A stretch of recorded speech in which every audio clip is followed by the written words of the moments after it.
Juin 2009, le Gabon enterre son président, Omar Bongo.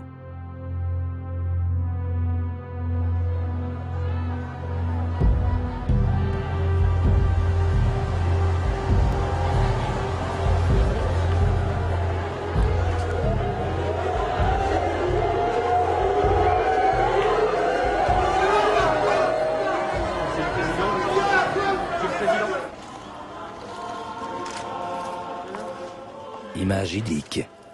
Deux présidents de la République, l'ancien et le nouveau, réunis pour un hommage commun et fraternel aux défunts africains. Mais l'image est trompeuse. Au-delà des haines et des trahisons engendrées par la rivalité politique, la loi du silence doit régner. Car ici, en terre africaine, il y a depuis près d'un demi-siècle trop de complots partagés. Trop de coups d'état sanglants organisés, de dictatures protégées. En public, rien ne doit filtrer. Autour du président Sarkozy, la délégation française est le reflet d'un mélange, d'une connivence qui transcende les époques, les camps politiques et mêle personnages publics et hommes de l'ombre.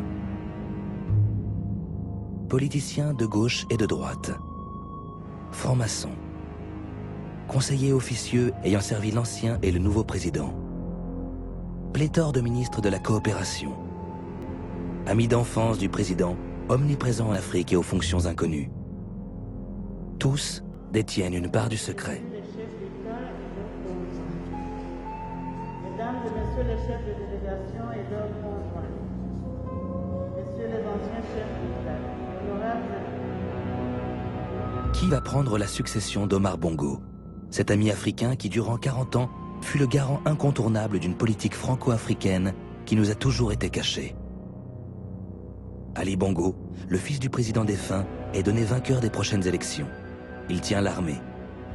Mais ses opposants sont nombreux, se réclamant tous d'un peuple muet qui n'a jamais profité des richesses du pays.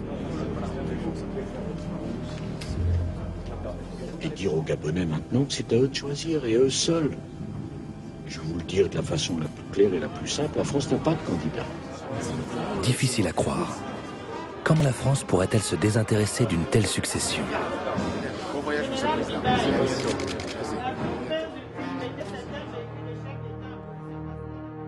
Le 30 août 2009, Ali Bongo remportera les élections. Mais dans quelles conditions? L'ancien chef des services secrets français du Gabon s'indigne. On a les vrais chiffres. Et bon, on n'est pas les seuls. Même l'agence France-Presse locale. Personne ne dit, mais ça me révolte, moi. L'ancien monsieur Afrique du président Chirac est encore plus précis et donne le principal opposant d'Ali Bongo comme le vrai vainqueur. D'où on a plein d'infos, comme quoi Obama a eu 42 et Ali Bongo 37. Et que c'était quasiment inversé. Quant à l'ancien ambassadeur de France au Gabon, il y a longtemps qu'il ne se fait plus d'illusions. Les élections ont peut-être été un peu truquées, bien sûr, comme partout, hein, mais bon. Ainsi va la France-Afrique. 50 ans d'une histoire secrète, écrite sous la tutelle de l'homme qui prit en main le destin de la France à la fin des années 50, le général de Gaulle. Tous les pays sous-développés qui hier dépendaient de nous et qui sont aujourd'hui nos amis préférés demandent notre aide et notre concours. Mais cette aide et ce concours, pourquoi les donnerions-nous si cela n'en vaut pas la peine?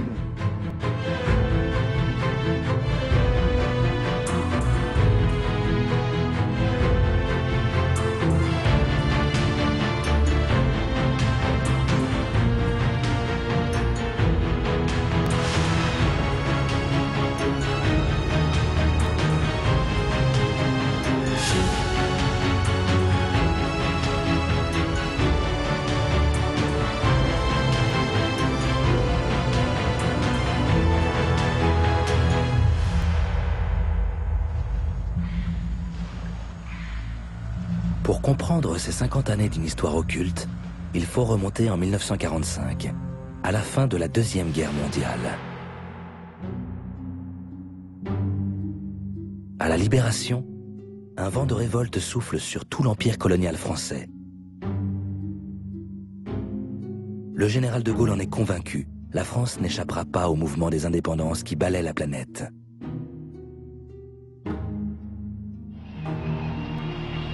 Dans le cadre du référendum de 1958 qui crée la Ve République, il propose donc aux 14 colonies africaines un nouveau statut qui, 2 ans plus tard, en 1960, débouchera sur l'indépendance. Mais dans l'esprit du général, indépendance ne signifie pas liberté. Il est hors de question de perdre le contrôle des anciennes colonies. Car de Gaulle a une certitude. La France ne peut être reconnue comme une grande puissance mondiale que si elle est indépendante sur le plan énergétique.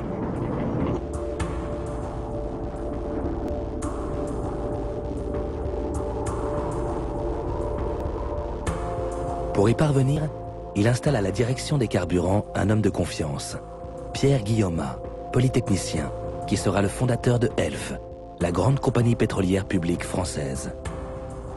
Pierre Guillaumat, c'est le stratège industriel du général de Gaulle. Il veut dire il faut absolument se retrouver avec une indépendance énergétique, et voilà comment on va la faire. Mais très vite, Pierre Guillaumat va devoir affronter un problème majeur. La France tire l'essentiel de son pétrole de l'Algérie. Or, en 1962, après une guerre fratricide, l'Algérie est devenue indépendante et la France perd son pétrole saharien. Elf a été fait par la richesse saharienne et d'un coup, elle est rayée de la carte. Alors, il a donc fallu rebâtir une nouvelle stratégie pour aller à la conquête du pétrole mondial et, si possible, d'aller là où il y en avait. Sur la carte mondiale de l'or noir, il faut ajouter aujourd'hui une nouvelle tâche, le Gabon.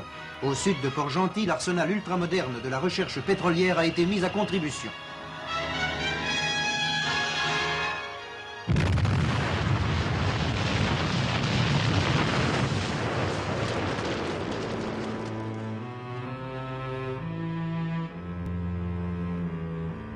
Incontestablement, le gisement gabonais a l'air d'être intéressant et le Gabon va devenir l'axe politique majeur de la politique pétrolière.